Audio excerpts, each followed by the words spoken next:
Bonsoir Bernard de Montréal.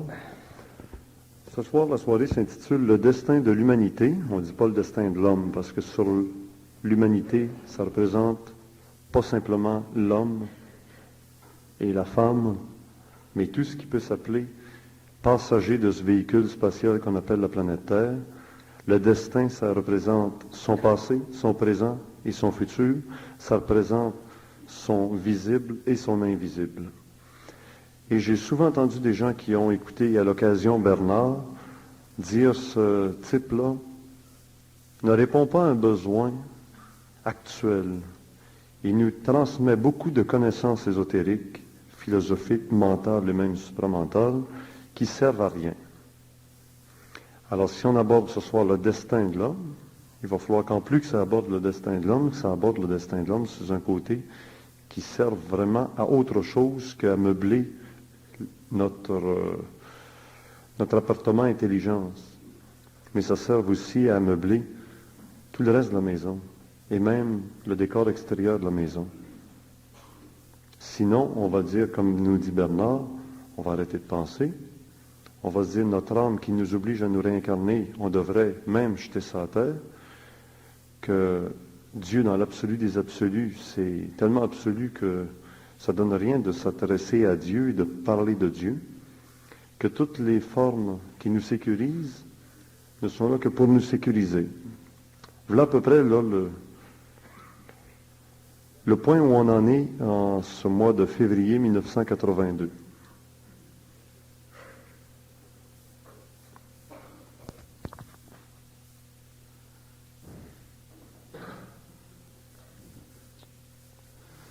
Vous voulez qu'on parle sur le destin de l'humanité? Il y a plusieurs façons de parler du destin de l'humanité.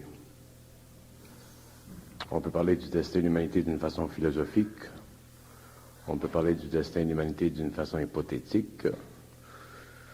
Ou on peut parler du destin de l'humanité d'un point de vue, d'un plan supramental.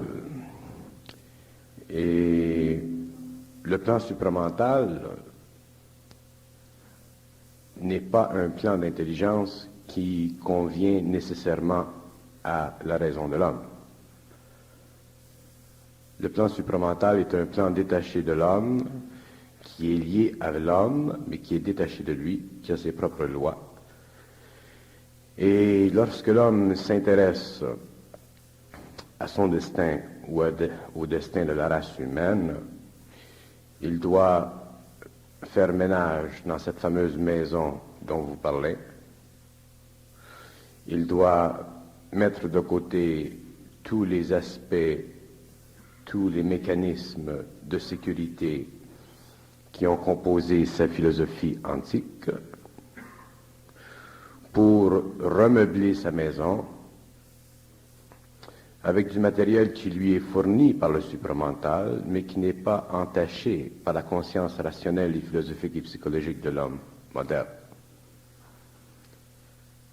Si nous voulons parler du destin de l'humanité, nous sommes obligés de faire un pas en hauteur et d'absorber des concepts, si vous voulez, ou des idées qui ne sont pas calqués sur l'esprit de l'homme, mais calqué sur le plan universel de l'évolution et dirigé par des êtres qui sont en dehors des sphères d'évolution de l'homme, mais qui sont liés à lui imperceptiblement dans l'invisible.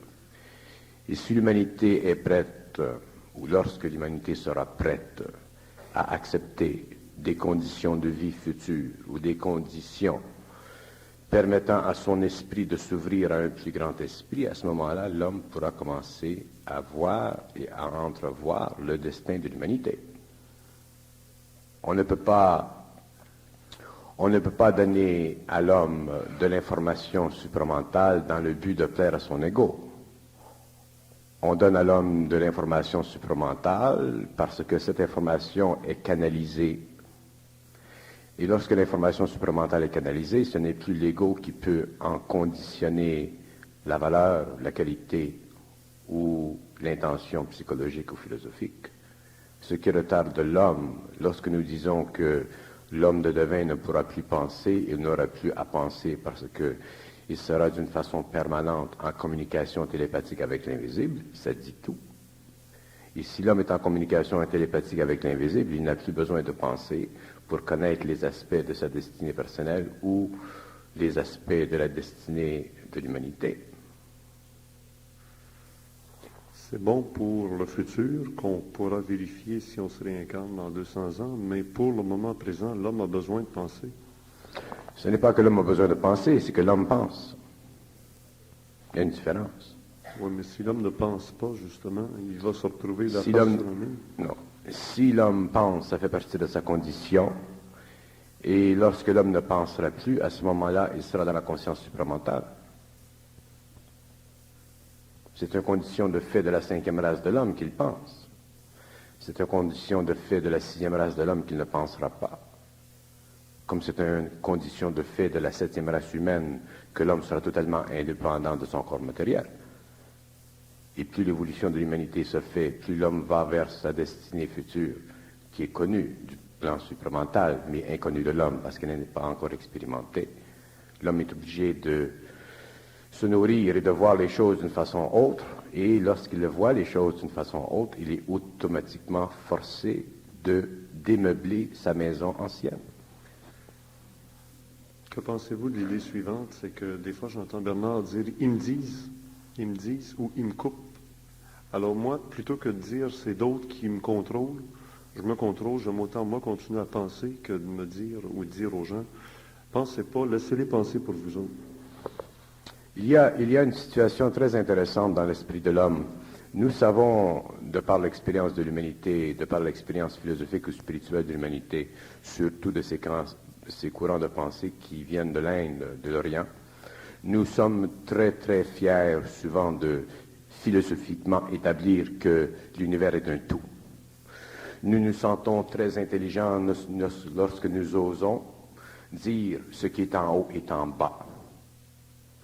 Nous nous sentons culottés philosophiquement lorsque nous avons l'impression de pouvoir dire que l'homme fait partie d'un gigantesque organisme qui est l'univers.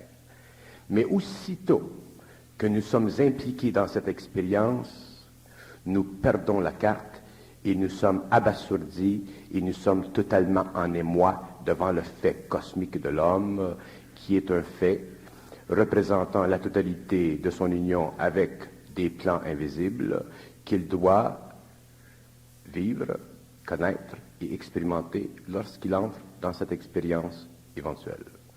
Alors, la raison de l'homme, la raison philosophique de l'homme, la raison cartésienne de l'ego est une maquette. Et l'homme vit avec sa maquette. Il se promène avec sa maquette sur la tête et il lance ici et là des idées dans le monde, mais lorsqu'il s'agit pour lui de vivre intégralement le rapport entre l'invisible et le matériel, il n'est plus capable de pousser dans le domaine de l'infinité de son esprit la nature philosophique de ce qu'il a exploité au début pour la valorisation psychologique et philosophique de son intellect. Autrement dit, l'ego de l'homme est effectivement incapable d'assumer la totalité de ce qu'il sait supramentalement, et c'est pour ça que l'homme aujourd'hui est dans un cul-de-sac. Et c'est pour ça que l'homme aujourd'hui est obligé de courir à gauche et à droite, dans l'Est et dans l'Orient, pour rencontrer des hommes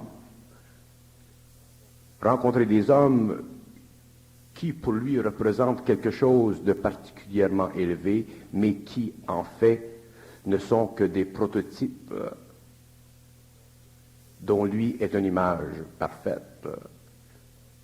Et il est trop seul, il est trop incapable de voir que ces hommes ne sont pas plus grands que lui, mais que ces hommes ont vécu des expériences que lui ne connaît pas.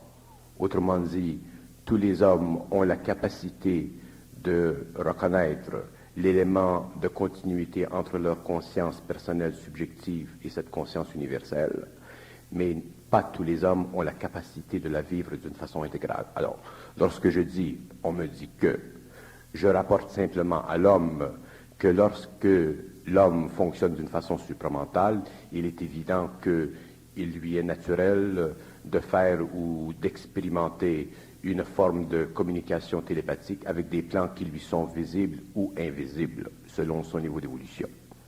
Alors c'est très normal que l'homme un jour, l'homme de demain, en arrive à pouvoir transpercer la toile de la raison, transpercer le voile de la subjectivité de sa pensée, pour décoder cette pensée d'une façon totale et en arriver à la réalisation que l'homme, au niveau de l'esprit, fonctionne en relation avec des circuits universels et que la communication télépathique est la fondation même de tout le rayonnement de l'énergie, de l'intelligence dans le cosmos.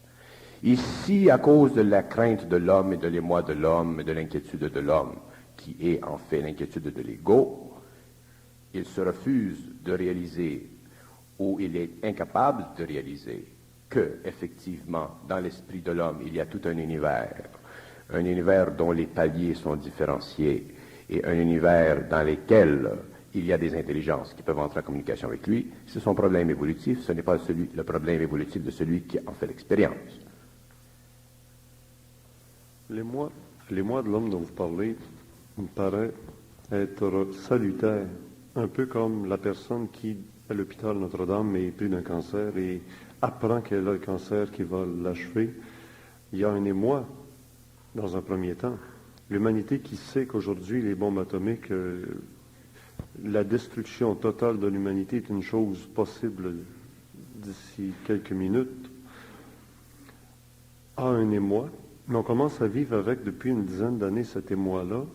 Et après, la personne qui apprend qu'elle va périr du cancer atteint un certain état d'extase et un certain état d'harmonie avec son être, sachant que, inévitablement, de toute façon, la mort vient.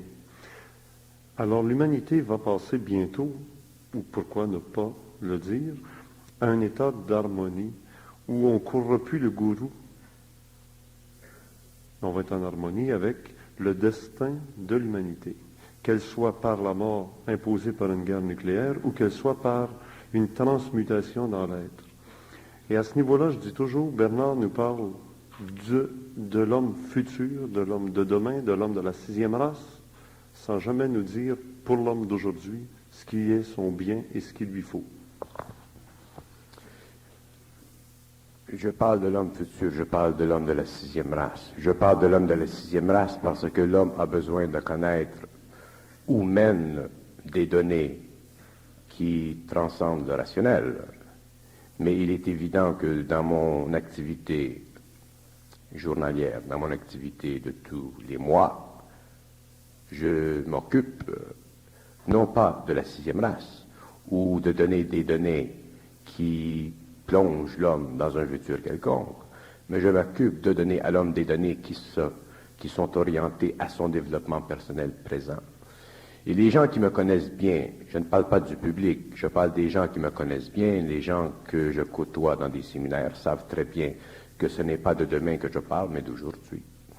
Lorsque je suis dans un public, je ne peux pas parler d'aujourd'hui, je dois parler de demain.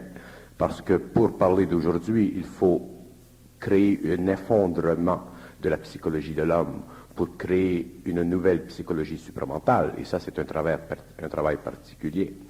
Mais lorsque nous parlons dans un public, nous sommes forcés d'évaser les conceptions que nous avons et de les diffuser dans un temps qui permet à l'humanité ou à l'homme qui reçoit ces informations d'une bouche qui parle dans un public, de recevoir des informations qui puissent coller à une anxiété ou à un émoi philosophique qui constitue la nature même de l'humanité aujourd'hui.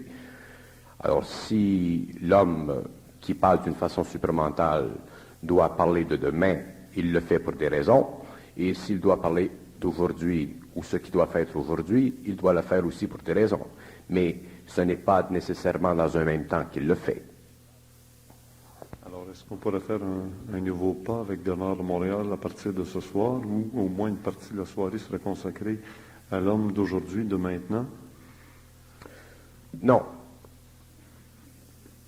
Non, je me refuse complètement de travailler en public ou sur une scène publique en relation avec des données qui puissent servir l'homme aujourd'hui. Parce que pour servir l'homme d'aujourd'hui, pour donner à l'homme d'aujourd'hui des données qui puissent éliminer complètement en lui la nécessité de se souvenir de sa mémoire, la nécessité de se fonder un appétit intellectuel sur sa raison, il faut absolument faire un travail de choc, autrement dit, faire un travail qui permet à l'intelligence supramentale de déjouer d'une façon parfaite le rationalisme intégral de l'homme. C'est un travail de longue haleine et c'est un travail de précision.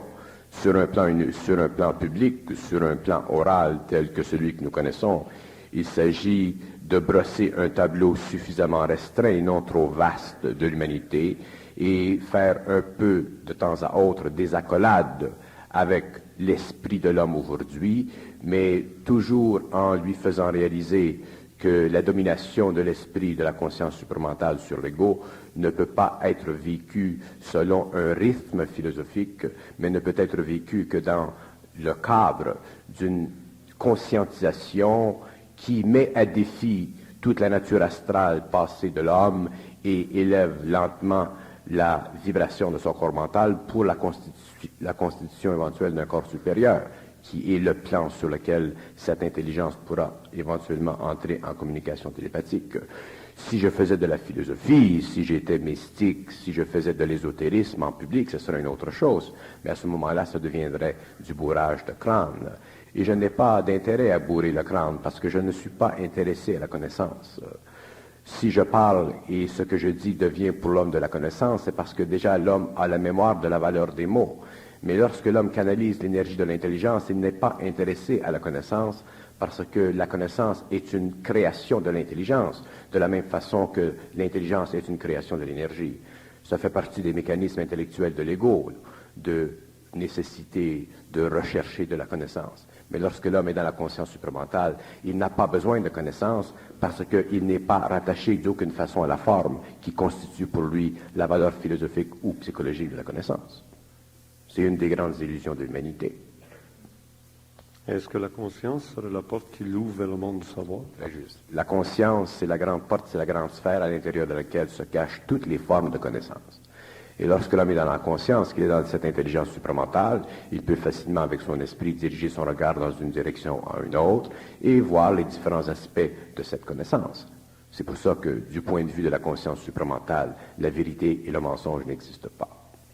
La vérité et le mensonge n'étant que des reflets de ce diamant qui est la connaissance, et au fur et à mesure que l'humanité avance dans son évolution, et au fur et à mesure que l'homme avance dans son élocution des principes universels de l'intelligence, à ce moment-là, il est obligé de détruire ce qui a été construit avant et ce qui était nécessaire pour construire ce qui est neuf et sera nécessaire demain. Ça me donne toujours la même impression que Bernard nous parle de ce qui va se passer lorsqu'on va être sorti de la maison, puis de nous dire que dehors, il n'y en a pas d'ampoule électrique, il n'y a pas de lumière pour éclairer, parce qu'il y a de la lumière dehors en plein jour, c'est le soleil, puis le soleil, c'est pas une ampoule électrique, on ne peut pas l'allumer puis l'éteindre. Mais on est encore dans la maison, et tant qu'on est dans la maison, dans les formes, on a un corps physique qu'on supporte, etc. Il y a tout un ensemble de formes. Ce ne sont pas les formes. Vous savez, ce ne sont pas les formes qui sont le problème de l'homme. C'est son ignorance des lois de la forme. Ce n'est pas la forme. La forme existe à tous les niveaux dans le cosmos. Sur tous les plans, elle existe. Sur le plan astral, sur le plan mental. Sur tous les plans, la forme existe. Seulement, plus vous allez dans les mondes parallèles, plus la forme est pure et automatiquement, plus l'homme, à cause de son niveau d'évolution, est apte à en comprendre les lois. Ce n'est pas la forme, ce n'est pas le matériel, ce n'est pas le corps physique, ce n'est pas la viande, ce n'est pas les raisins, ce n'est pas les automobiles, la télévision qui détruit l'évolution de l'homme. C'est l'homme qui ne comprend pas les lois de ce qui a été créé. Quand on parle de conscience, il y a le mot science. Conscience veut dire intelligence. Un point, c'est tout. De l'intelligence et de la conscience. De la conscience est un terme générique qui est très vaste. Un animal a de la conscience. Je ne voudrais pas être un animal. Je ne voudrais pas avoir la conscience d'une plante ou d'un minéral. Et je ne voudrais pas non plus avoir la conscience d'un homme. Inconscient. Alors, quelles sont les lois de l'intelligence? Pardon? Les lois de l'intelligence, elles sont très simples. Les lois de l'intelligence sont basées sur deux principes. Le premier principe étant celui-ci, c'est que tout homme qui entre dans l'intelligence universelle est obligé naturellement de perdre la mémoire de l'ego. Perdant la mémoire de l'ego, il perd la mémoire de l'âme. Perdant la mémoire de l'âme, il perd l'énergie dont se sert l'âme pour le rendre planétairement responsable de ses activités. Et automatiquement, il se libère de la valeur psychologique, spirituelle, religieuse de cette âme qui est incorporée dans les formes, qui font partie de sa mémoire, de sa tradition, et automatiquement, il embrasse l'infinité de la pensée qui est automatiquement objective et au-dessus de et au-delà de son ego. Autrement dit, l'esprit automatiquement a empire sur lui et automatiquement, il a empire sur l'intelligence. Ça, c'est le premier principe. Et le deuxième principe, c'est ceci, c'est que lorsque l'énergie de l'intelligence pénètre dans l'homme, elle fait automatiquement un travail et elle doit démeubler son esprit pour transmuter son esprit, pour élever son esprit à un autre taux de vibration, pour qu'il se forme en lui ce qu'on appelle un état de mutation. Et c'est cet état de mutation qui crée la possibilité à l'homme d'entrer en communication télépathique avec les plans supérieurs et les intelligences qui y habitent. Alors encore une fois, c'est ce qui se passe une fois qu'on est sorti de la maison. Mais ça ne dit pas encore comment, aujourd'hui, maintenant, je peux entrer dans le supramental. On n'entre pas dans le supramental. Les gens pensent qu'ils entrent dans le supramental comme ils entrent dans un club privé. Non. L'ouverture de l'homme, de l'esprit de l'homme vers la conscience supramentale est déjà dictée, elle est déjà pointée, elle est déjà programmée dans l'évolution de l'homme. Un homme qui vient sur la Terre, s'il doit entrer dans la conscience supramentale, viendra le jour où il entrera dans la conscience supramentale. Il n'y a rien qui peut empêcher l'homme d'entrer dans la conscience supramentale. Mais il y a des expériences dans la vie de l'homme qui le prédisposent à percevoir un peu plus facilement ces états extrêmement difficiles qui représentent la pénétration de l'énergie de l'intelligence dans la conscience aveuglée de l'ego. Et c'est pour ça qu'il y a dans le monde des gens qui peuvent parler de la conscience supramentale pour que ceux qui commencent à sentir, pour que ceux qui commencent à en ressentir des aspects savent, réalisent qu'ils ne sont pas fous, mais qu'ils sont très normaux, même si tout le monde est fou et anormal. C'est très difficile pour un ego seul de s'imaginer en tant qu'ego que ce n'est pas lui qui est fou, que c'est l'humanité. Ça prend un ego extrêmement fort pour réaliser ceci, et les égos n'ont pas cette force. Et c'est pour ça que dans le monde, il y a des maîtres, il y a des hommes à un niveau quelconque d'évolution qui sont suffisamment solides dans leur expérience pour donner à l'humanité des informations, de l'information, des messages permettant aux égos de réaliser que, en fait, compte, ils ne sont pas aussi fous qu'ils l'auraient au début pensé. Pouvez-vous me définir ce qu'est la folie? La folie, c'est le contact télépathique inconscient entre l'homme et la conscience astrale. La folie, c'est la perte éventuelle de la volonté de l'homme, et c'est cette affliction que l'on retrouve aujourd'hui tout partout dans le monde, à l'insu de l'homme, mon cher, à l'insu de l'homme. Parce qu'un fou ne réalise jamais et ne comprend pas sa folie. Il va parler avec des entités, il va communiquer avec des entités ou plusieurs entités, mais il ne connaît pas les mécanismes de cette télécommunication. Et effectivement, la folie, c'est le rapport inconscient entre l'homme et des entités qui sont dans le monde astral et dont il ne connaît pas la nature, dont il ne connaît pas les lois. Et automatiquement, avec le temps, il perd sa volonté et éventuellement, il est possédé par ces êtres-là. C'est ça de la folie. Il n'y a aucune intelligence dans la folie. La folie, ce n'est pas une communication entre l'homme et le plan mental, c'est une communication entre l'homme et le plan astral.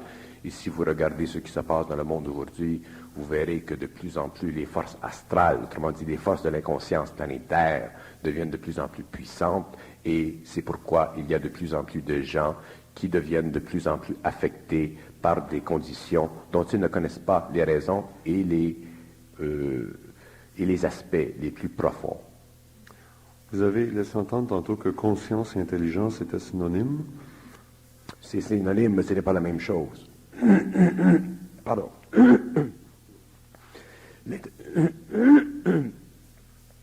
L'intelligence est absolue, ça ne se discute pas. La conscience est relative à l'intelligence. Plus l'intelligence est puissante, plus la conscience se superimpose à elle.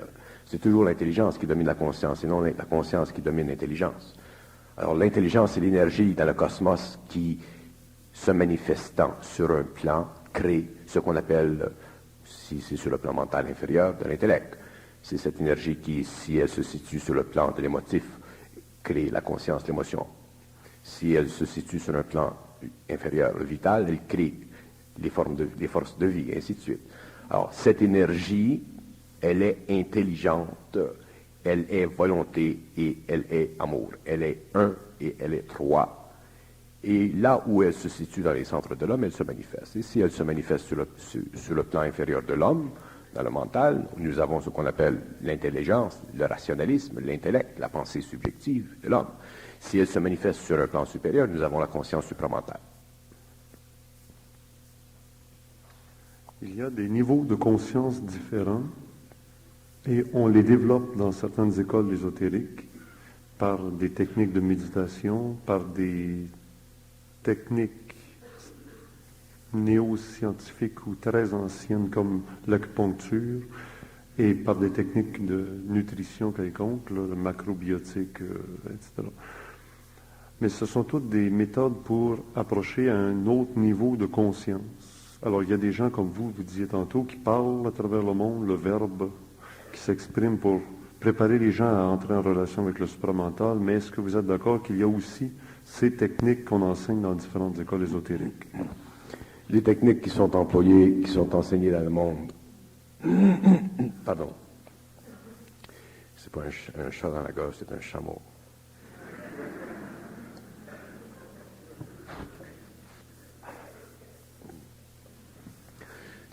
Les techniques qui sont enseignées dans le monde conviennent à tous les tempéraments et à tous les caractères. Il y a des gens qui sont de tempérament et de caractère attirés vers une technique, il y a une autre technique pour une autre personne, et ainsi de suite. Et ces techniques aussi conviennent aux différentes nations. Et ces techniques servent un but, c'est de préparer psychologiquement l'homme à l'ouverture de ses centres spirituels pour qu'un jour il soit prêt à recevoir le choc. C'est ça que l'homme ne connaît pas et ne comprend pas. C'est que l'énergie de l'intelligence supramentale vient à l'homme, ce n'est pas lui qui va à elle. Lui se prépare. L'homme est un peu comme la femme qui va épouser son mari. Elle se prépare, elle s'enjolive, elle se parfume. L'homme est un peu comme ça. L'homme se prépare à cette condition éventuelle dans sa vie. Si ça ne vient pas dans une vie, ça viendra dans l'autre, mais la préparation ne sera pas perdue. Mais il y a une préparation, et lorsque l'homme est prêt, cette énergie-là entre et elle change ses vibrations et elle crée la mutation. Ce n'est pas l'ego qui pourra faire descendre en lui l'énergie. L'énergie descend en lui quand l'ego est prêt. Alors même si ce soir Bernard ne veut pas faire un premier pas dans l'homme d'aujourd'hui, avec les techniques d'aujourd'hui, il admet quand même que dans ces écoles ésotériques, on enseigne des techniques pour l'homme d'aujourd'hui qui l'ouvrent, qui le font monter d'un plan de conscience à un autre et qui le préparent dans ces différents centres d'énergie, comme vous avez dit vous-même. C'est juste. Alors, vous ne voulez pas qu'on aborde ensemble l'acupuncture? Ah oui, je suis prêt à parler de n'importe quoi. Mais ça s'adresse à l'homme d'aujourd'hui. Oui, mais ce qui se fait, écoutez, il y a des centaines de personnes dans le monde qui s'occupent de l'homme d'aujourd'hui. Moi, je m'occupe de l'homme de demain. Alors, il vaut mieux pour vous de demander des questions à des gens qui s'occupent de l'homme d'aujourd'hui et me laisser, moi, m'occuper de l'homme de demain. Mais quand je parle avec Bernard, je parle directement avec quelqu'un qui est en channel ouvert avec le supramental. Moi, ça ne me dérange pas de parler de ce que font les hommes pour l'homme d'aujourd'hui. Ça me fait plaisir. Mais je vous assure que lorsque je parle, je ne contrôle pas ce que je dis. Alors, automatiquement, même si vous voulez me serrer le bras et me faire parler de l'homme d'aujourd'hui, je vais vous ramener à l'homme de demain. Alors, on s'essaye. Autrement dit, dans une civilisation, le marché, s'il est saturé d'une technique, il est saturé. On me dit en ésotérisme qu'il y a 3 fondements essentiels. La Kabbale, l'astrosophie et l'alchimie. On va parler des 3. Ça, c'est pour l'homme d'aujourd'hui qui pratique ces 3 choses-là, qui évolue et qui lui développe des centres qu'il prépare au supramental. D'accord, mais je vais toujours vous rapporter à l'homme de demain quand même. Parfait. Alors, pour l'alchimie, on a déjà reçu un alchimiste très compétent ici qui nous a expliqué toute la mutation, l'élévation de conscience qui prend des années à travers des potions, là, puis des mixtures, des mélanges qu'il fait en alchimie sur la matière et qu'il transforme lui. L'alchimie, c'est une science intuitive qui permet à l'individu de spiritualiser la matière astrale et de réaplomber les aspects voilés de cette conscience astrale pour leur donner une plus grande aisance de passage en relation avec la conscience supramentale qui est embryonnaire. Un grand alchimiste est un homme qui a l'intelligence de comprendre ce qu'il fait, mais qui n'a pas l'intelligence de savoir ce qu'il fait. Il comprend ce qu'il fait parce qu'il a l'intelligence qui lui permet de raccorder son astralité à son mental, mais il n'a pas la capacité de savoir ce qu'il fait, parce que s'il savait ce qu'il fait, il verrait que ce qu'il fait n'est pas nécessaire. Et pour qu'il le fasse, il ne doit pas le savoir. Et automatiquement, ça lui permet de comprendre ce qu'il fait, parce que pour comprendre ce que l'on fait, ça nécessite que ce que l'on comprend nous serve. Et lorsque quelque chose nous sert, parce que nous le comprenons, automatiquement, il fait partie de notre expérience. Et lorsqu'il fait partie de notre expérience, il fait partie de la mémoire de l'âme, et automatiquement, nous ajoutons à notre karma personnel des valeurs positives, c'est-à-dire que nous changeons la nature atomique de notre mental, nous changeons la nature atomique de notre corps astral, pour qu'un jour, nous en arrivions à être suffisamment dans la conscience atomique de ces deux principes, pour qu'au lieu de comprendre quelque chose, nous le sachions. Et à ce moment-là, nous ne sommes plus alchimistes. Dans la fonction d'alchimiste, il y a deux lignes d'or, celle de la pierre philosophale et celle de l'élixir de longue vie. Un alchimiste atteint le summum des alchimistes lorsqu'il a la pierre philosophale et lorsqu'il a produit l'élixir de longue vie. Que signifie pour vous, dans le supramental, ces deux? Bon, la pierre philosophale a deux significations. La première signification de la pierre philosophale, c'est cet aspect qui convient à l'alchimiste, lui permettant de réaliser dans sa vie un état d'esprit suffisamment puissant pour qu'il puisse avoir le secret de la matière. Et cette pierre philosophale étant dans son énergie mentale et à la fois dans son énergie astrale, il a besoin éventuellement de la raccorder, c'est-à-dire de l'intégrer parfaitement dans un autre médium d'énergie que nous appelons la conscience supramentale en vex.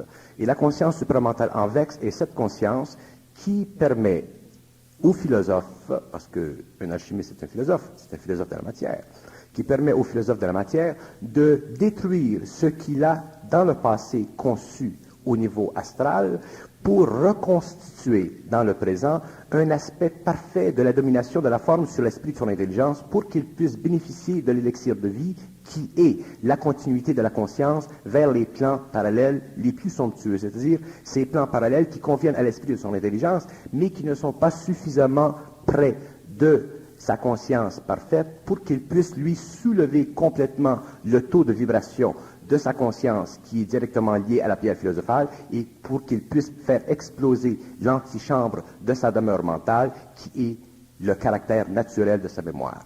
Tout revient à la destruction de l'âme. Dans toutes les expériences du monde oriental ou du monde occidental, l'homme doit découvrir un jour la nécessité, d'ailleurs c'est probablement un des plus grands secrets de l'évolution de l'homme moderne, l'homme doit découvrir un jour la nécessité de détruire la fondation psychologique, traditionnelle, spirituelle de la mémoire. Et tant que l'homme n'a pas compris les lois de la mémoire, il ne peut pas se servir de la pierre philosophale, parce que la pierre philosophale est justement la reproduction parfaite de toutes ces expériences astrales et spiritualisées au niveau du mental supérieur. Et lorsque l'alchimiste a été capable de penser qu'il a la capacité d'entrer en communication parfaite avec l'œil de sa pierre philosophale, à ce moment-là, il est capable automatiquement de transcender la nature philosophique de cette pierre et de réaliser le savoir de son intelligence au lieu de continuer à perdre son temps dans les archives temporaires de son âme pour reconstituer constamment et cycliquement les avenues qu'il a depuis très longtemps connues, sur lesquelles il s'est pendant très longtemps penché, pour finalement réaliser que l'homme dans le cosmos est un être multidimensionnel. Et lorsque l'homme est un être multidimensionnel, il n'a plus à s'intéresser à la qualité de la forme et à la valeur de la forme, bien que cette forme ait une grande valeur spirituelle, qu'elle ait une grande valeur philosophique. Il réalise que la forme n'est simplement que la réunion parfaite de l'intelligence cosmique avec le plan mental supérieur de l'homme. C'est ça la forme. Dans l'intelligence, il n'y a pas de forme. Où l'intelligence se déplace, où va l'intelligence dans le cosmos, il y a la création d'une forme parce qu'il y a une synthèse, il y a un rapport. Et la pierre philosophale de l'alchimiste est justement cette forme extrêmement somptueuse, si nous la regardons du point de vue astral, et extrêmement abstraite, mais extrêmement précise dans l'atome mental du corps qu'il aperçoit lorsqu'il est sur le plan mental, que l'homme, automatiquement, à cause de la grande valeur ésotérique de son conscient mental, est obligé éventuellement de raccorder la nature de sa compréhension avec la perfection de son savoir, et c'est à ce moment-là que l'alchimiste cesse d'être un alchimiste. Imaginez-vous, prenez toutes les méthodes que nous connaissons sur la Terre aujourd'hui, de l'Orient ou de l'Occident. Lorsque nous parlons de l'homme de la cinquième race, nous parlons d'une tradition. Nous parlons d'une expérience mondiale qui a servi. Mais le problème de l'homme qui cherche, c'est le fait qu'il cherche. Et tant qu'on cherche, on cherche. Mais il faut que l'homme un jour cesse de chercher. Mais l'homme ne peut pas cesser de chercher tant qu'il n'a pas trouvé. Mais s'il n'a pas trouvé, il continue à chercher. Pourquoi? Parce qu'il a le besoin de découvrir. Mais pourquoi il a le besoin de découvrir? Parce qu'il n'a pas l'intelligence du savoir. Une fois qu'il est dans l'intelligence du savoir, il n'a plus besoin de découvrir. Parce que l'intelligence, c'est une immanence, l'intelligence. C'est une présence, c'est un médium de l'esprit. Alors un homme qui est dans l'intelligence n'a plus besoin de chercher, n'a plus besoin de trouver. Il est dans ce médium. Et à ce moment-là, l'ego prend un break, puis boit du coke. Et tant qu'il n'est pas dans l'intelligence, il prend des moyens pour élever ses vibrations, approcher de cette conscience. Exactement. Et c'est très bien, c'est très beau, et c'est très grand, c'est très bon. Mais c'est pas fini. C'est le début. Mais c'est un moyen. C'est un moyen. C'est un moyen essentiel. Effectivement. Si les écoles ésotériques n'existaient pas sur la planète Terre, l'humanité aujourd'hui mangerait des hot dogs. C'est drôle, on en mange. Oui, c'est juste. C'est pour ça que je dis ça.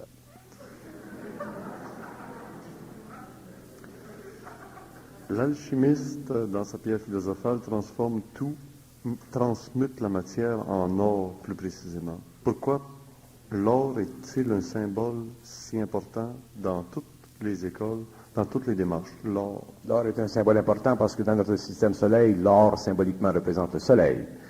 Et aussi, sur notre planète, l'or est un métal qui est rare. Et aussi parce que l'or a une vibration particulière qui coïncide avec la plus haute nature de l'astral. Si vous allez dans le haut astral, si vous regardez une âme, si vous êtes capable de regarder qu'est-ce que c'est une âme au lieu de seulement en parler, vous verrez que dans le centre d'une âme, il y a un point. Il y a un atome, c'est-à-dire une conglomération, une condensation d'énergie, et cette énergie, elle est or, de couleur or. Mais ce n'est pas la fin. Ce noyau d'or, horrifique, si vous voulez, doit être un jour détruit. Et un jour, l'homme doit détruire l'or de la forme pour pouvoir comprendre et connaître la nature de l'énergie qui se cache derrière la lumière. Vous savez, une des plus grandes illusions dans le monde entier, et quand je parle du monde entier, je parle de l'Orient comme je parle de l'Occident, une des plus grandes illusions dans le monde aujourd'hui, c'est que les hommes, quand je parle des hommes, je parle des ésotéristes, des occultistes, c'est que les occultistes croient que le but de l'évolution, c'est la rencontre entre l'homme et l'esprit de l'homme et la lumière. La lumière est la forme ultime de l'intelligence. La lumière est la forme ultime, et d'ailleurs un jour l'homme comprendra ceci. Et lorsque l'homme aura réalisé que la lumière est la forme ultime de l'intelligence, c'est à ce moment-là que l'homme connaîtra les secrets de la science cosmique. Et tout ce qui est en deçà de la lumière, quelle que soit la couleur de la lumière, quelle que soit sa beauté, la lumière est une forme, est une condition créée par l'intelligence pour empêcher l'homme de connaître les lois de l'absolu. Alors, qu'est-ce qu'il fait l'homme? Il est en extase devant cette Westinghouse. Il tombe dans les pommes, il va dans le mysticisme, il va dans le nirvana. Il est rendu dans le nirvana, il reste là, plugué comme un nono.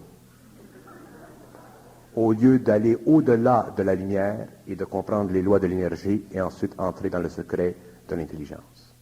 Et c'est pour ça que je suis content qu'il y ait dans le monde de l'ésotérisme, de l'occultisme.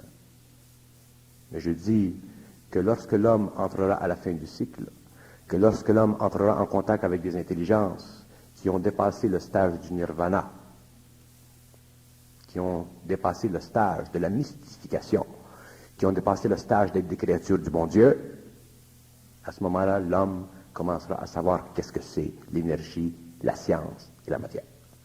Et c'est pour ça que d'ici à ce temps-là, ces êtres-là demeurent dans leur plan parallèle, viennent faire des petits tours de temps en temps pour nous ébourifler les cheveux et nous confusionner l'esprit. Mais un jour, à la fin du cycle, l'homme entrera en contact avec ces êtres. Et l'homme verra à ce moment-là que la lumière, l'astral, toute la confusion ésotérique et occulte de l'humanité, qui était bonne, qui a servi à l'homme, mourra parce qu'elle ne servira plus.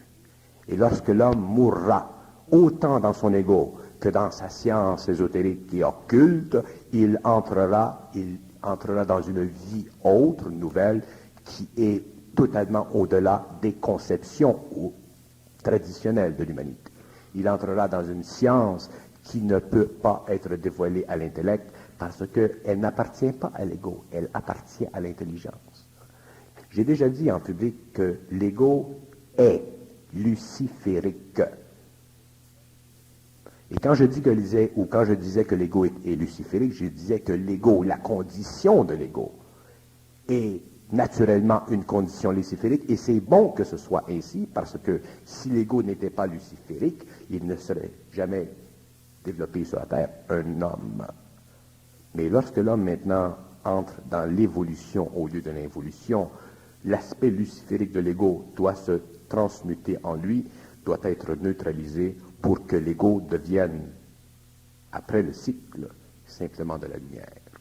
Mais de la lumière qui n'est pas assujettie par l'ombre de la forme. Et l'ombre de la forme dans le cosmos, c'est la forme que prend la lumière lorsqu'elle se présente à l'homme par sa conscience astrale. Autrement dit, pour que l'homme entre dans la conscience ultime de l'intelligence, il doit totalement être sévéré, coupé, en dehors de la conscience astrale.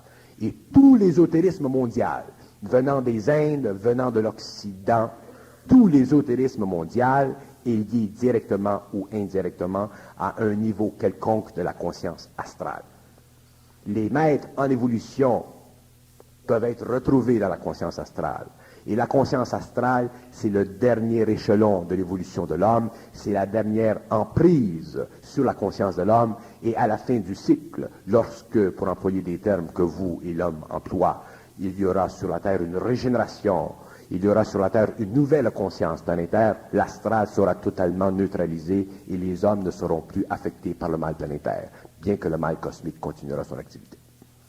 Qu'est-ce que vous voulez que je vous dise? Vous parliez de la présence luciférique. Lucifer... Pas la présence luciférique. J'ai dit que l'ego est luciférique. L'homme ne sait pas qu'est-ce que c'est luciférique. L'homme emploie des mots, les gens emploient des mots luciférique, christique, satanique, spatial, temporel, dimensionnel, astral, mental, supramental. Mais ce sont des mots. Qu'est-ce que ça veut dire un mot? Un mot, c'est une forme. Tous les mots sont des formes. Et pour que l'homme comprenne, connaisse, réalise la valeur de la forme, il faut qu'il soit en dehors de la forme. C'est ça de l'intelligence. Si l'homme est dans la forme, s'il est prisonnier de la forme, il croira à la forme et automatiquement il instituera sur le plan matériel. Il créera dans l'ombre de sa conscience astrale un reflet. Et s'il est moindrement psychique, s'il est moindrement sensible, il ira dans ce plan-là. Et il verra ce qu'il a déjà créé. Et lorsque l'homme voit ce qu'il a créé ne lui plaît plus. parce que ce qu'il a créé est fait d'émotions et d'intellect. Vous êtes déjà allé dans le monde des rêves, vous rêvez, vous connaissez les absurdités du rêve. Il y a naturellement des aspects dans le rêve qui conviennent à l'esprit de l'homme. Il y a des aspects dans le rêve dont l'homme peut se servir. Ce n'est pas ceci que je veux dire. Mais un homme qui est dans l'intelligence, et un homme qui réalise l'intelligence, et un homme qui réalise le droit à l'intelligence, et un homme qui sait qu'est-ce que c'est un homme, c'est-à-dire qu'un homme qui réalise jusqu'à quel point l'esprit humain a été appauvri pour des raisons de politique cosmique pendant des milliers d'années, un jour réalise que la nature de l'évolution, le mot évolution est une forme. Et l'homme comprendra un jour que tant que les hommes n'auront pas compris que l'évolution est une illusion, les hommes seront encore pris dans le cycle de retour de la conscience astrale. L'homme doit un jour cesser d'évoluer. Mais pour qu'il cesse d'évoluer, il faut qu'il soit capable d'assumer la responsabilité vibratoire de l'énergie de l'intelligence en lui. Et à ce moment-là, il n'est plus sujet aux lois d'évolution, il est sujet aux lois de transfixion. Et lorsque l'homme sera dans la loi de transfixion, il sera capable d'automatiquement gérer la loi vibratoire de la matière et de l'esprit sur la planète où il est, et il sera à ce moment-là égal à ceux qui sont et qui viennent de l'espace. C'est à réécouter tout ça. Ben justement, tous les mots, si les mots ne sont que des formes, c'est justement vous me lancez sur l'idée de la Kabbale. Je vous disais, il y avait 3 fondements dans l'ésotérisme occidental. C'est l'alchimie, la Kabbale. Ben, la Kabbale, c'est l'utilisation des mots Lucifer, qui veut dire astre brillant. Vous dites astre brillant, l'âme, l'or, qui est dans le cœur de l'âme, astre brillant, qui est le retour à la lumière, et c'est derrière la lumière qu'est la réalité, si on veut. Donc ça, c'est encore de jouer sur la Kabbale. Alors, vous venez de donner un peu votre définition puis le rôle de la Kabbale, mais il en reste un troisième dans les 3 piliers de l'évolution ésotérique occidentale, c'est l'astrosophie, qui a donné naissance à l'astrologie et à l'astronomie. L'astrosophie, qu'avez-vous à en dire? L'astrosophie, c'est une particularité philosophique de l'esprit de l'homme qui cherche à donner de la valeur matérielle et spirituelle et psychologique à la formation et à l'organisation orbitale des systèmes planétaires ou sidéraux. Mais, vous savez, l'homme est drôle. L'homme est un drôle d'animal. Je vais vous expliquer pourquoi. Lorsque l'on pense à quelque chose, automatiquement, nous donnons de la valeur à ce que nous pensons. Et parce que nous donnons de la valeur à ce que nous pensons et parce que nous avons la faculté de penser beaucoup de choses, nous avons aussi la faculté de développer beaucoup de choses. Et l'astrosophie est une science très, très intéressante. Ce n'est pas la science elle-même qui n'est pas intéressante, mais c'est le fondement mental de la conception ultime de la valeur abstraite de la forme qui est encore plus intéressante que la science elle-même. Parce que prenons une planète, prenons la planète Lune, puisque les astrologues s'intéressent à la Lune de très près. Qu'est-ce que c'est une planète? Pour savoir qu'est-ce que c'est une planète, il faut la visiter, premièrement, normal. Deuxièmement, pour en connaître les aspects profonds, il faut en connaître la matière. Alors, quelle est la matière de la Lune? De quoi elle est faite, cette matière-là? Et ensuite, il faut aller un petit peu plus loin et converser avec la Lune. Mais comment on converse avec de la matière? Pour converser avec la matière d'une planète, il faut être dans l'esprit de la planète. Automatiquement, il faut connaître les lois de l'intelligence qui gèrent l'évolution spirituelle et matérielle de ces planètes-là. Alors, automatiquement, il faut rencontrer les êtres qui sont dans l'intelligence moléculaire et atomique de cette planète. Mais lorsqu'on a conversé avec les êtres qui sont dans l'intelligence d'une planète, on doit se méfier. On ne doit pas prendre au sérieux ces êtres-là. Parce que ces êtres-là sont inférieurs à l'évolution de l'homme, parce qu'ils n'ont pas d'âme. Ils sont seulement des vertus. Et qu'est-ce que c'est une vertu? Une vertu, c'est une entité intelligente qui a le pouvoir de manifester sur un plan quelconque ou à l'intérieur de certains domaines invisibles à l'œil des effluves qui correspondent positivement ou négativement à la conscience astrale de l'humanité, à la conscience vitale de l'humanité ou à la conscience matérielle de l'humanité. Mais est-ce qu'il y a sur la Lune des êtres qui sont capables de créer des effluves qui conviennent à la conscience mentale de l'homme? Aucun. Et il n'y a aucune planète dans le système solaire qui peut créer des effluves qui coïncident avec la conscience mentale de l'homme. Il n'y a seulement qu'un globe et c'est le Soleil. Et pourquoi? Parce que le Soleil a été la première station dans le cosmos qui a servi de point de repère pour les êtres de lumière dans le passé, lorsque le cosmos matériel et planétaire orbital que nous connaissons a été sévéré du reste de la galaxie pour permettre éventuellement qu'il y ait dans notre région de la galaxie une station expérimentale dont le foyer central est la planète Terre. Mais l'homme, lui, lorsqu'il fait une étude astrosophique de la Lune ou d'un système quelconque, qu'est-ce qu'il fait? Il est obligé de percevoir ce qu'il sait par le biais de son intuition. Et automatiquement, il est obligé de colorer ce qu'il sait par le biais de son intelligence. De sorte qu'il n'y a jamais d'universalité dans la conscience ou dans la science astrosophique. Et c'est pourquoi, si vous regardez toutes les théories qui existent dans le domaine de cette science ou dans le domaine des sciences connexes que nous connaissons en ésotérisme, il n'y a jamais de superimposition d'un même langage universel qui permet de construire la fameuse pyramide de la connaissance humaine, étant cette connaissance qui n'est pas liée au destin de l'homme, mais qui est liée au destin du système solaire. Et pour avoir accès à cette pyramide de connaissances qui est liée au destin du système solaire, il faut automatiquement que l'homme puisse un jour converser non pas avec l'esprit de l'intelligence, mais avec l'intelligence de l'esprit. Mais qu'est-ce que c'est l'intelligence de l'esprit? C'est cet aspect des effluves qui sont concentrés dans le Soleil et qui permettent qu'il y ait constamment une radiation dans le monde où évolue l'homme, mais sous des conditions qui sont cycliques et qui commencent aujourd'hui, à la fin du XXe siècle, de se rendre perméables à la psychologie égocentrique de l'individu.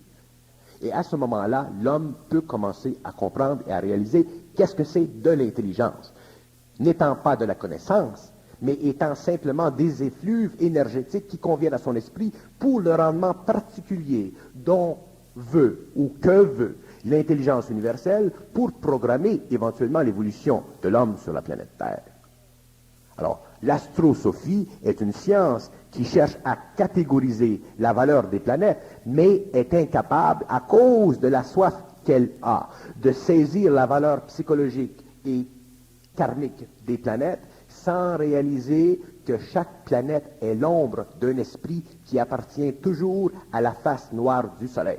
Et lorsque les astrosophistes auront compris que toutes les planètes dans le système solaire ne sont que des ombres qui sont contrôlées ultimement par des intelligences qui sont en dehors de la lumière et qui règnent dans la centricité même du Soleil, une centricité qui n'est aucunement dans la lumière que nous connaissons, mais dans la noirceur de cette lumière, à ce moment-là, les scientistes, parce que à ce moment-là, ce seront des scientistes, ces gens, ces astrosophistes deviendront de vrais astrophysicists et ce seront plus tard les fameux ou les grands navigateurs de l'espace, ce seront les êtres que nous appelons aujourd'hui des astronomes.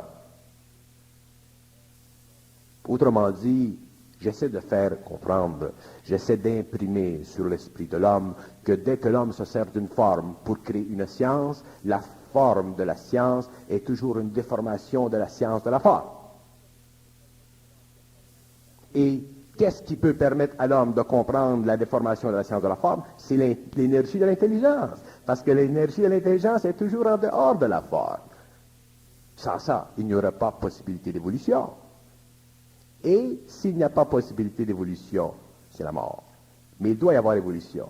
Mais il doit y avoir évolution restreinte, c'est-à-dire qu'à un certain moment donné de l'évolution, la science doit s'universaliser, les astronomes, les médecins, les astrosophistes, les philosophes, les curés doivent avoir le même esprit, c'est-à-dire qu'ils doivent être dans la même énergie, et lorsque les hommes seront dans toute la même énergie, il y aura sur la Terre une nouvelle Jérusalem, c'est-à-dire une nouvelle porte d'entrée à la galaxie par laquelle l'homme pourra pénétrer dans les dimensions ultimes de l'espace et du temps, et à ce moment-là, l'homme pourra facilement engendrer dans sa planète ou sur sa planète ou dans son espace mental suffisamment d'énergie pour que la planète Terre, au lieu d'être un berceau de civilisation, devienne un centre puissant d'émanation solaire dans le cosmos.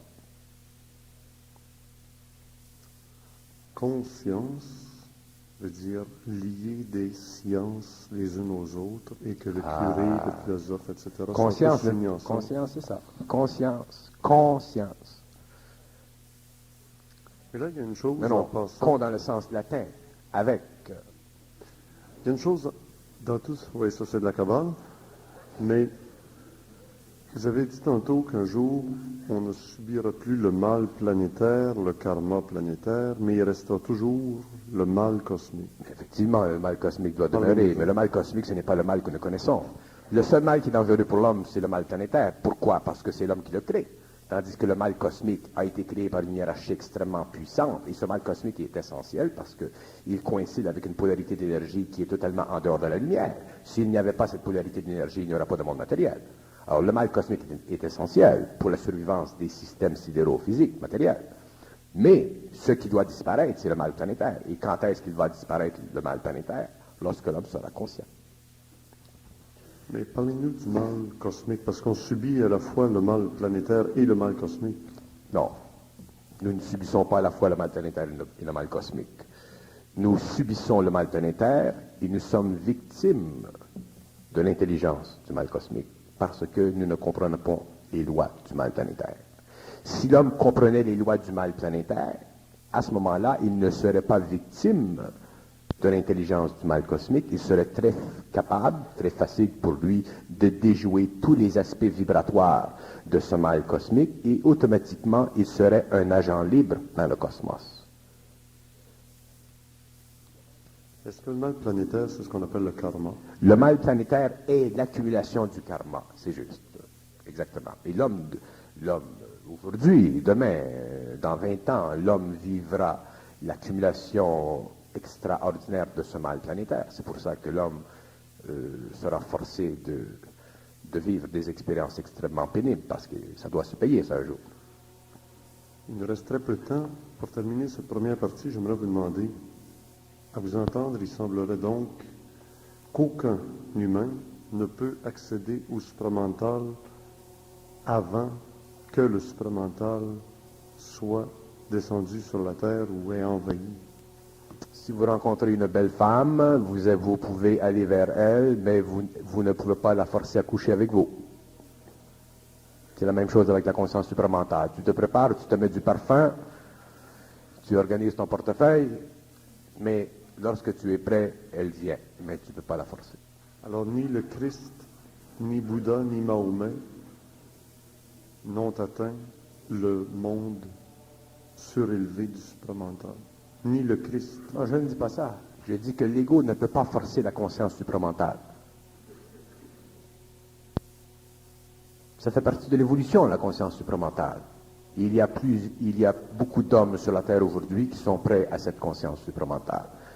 Mais ça fait partie de l'évolution. Ce n'est pas parce qu'ils sont prêts qu'ils ont fait un effort. Ils sont déjà prêts. On va se laisser là-dessus devant de Montréal. On se retrouve tantôt. Également. Juste un instant, s'il vous plaît. On dirait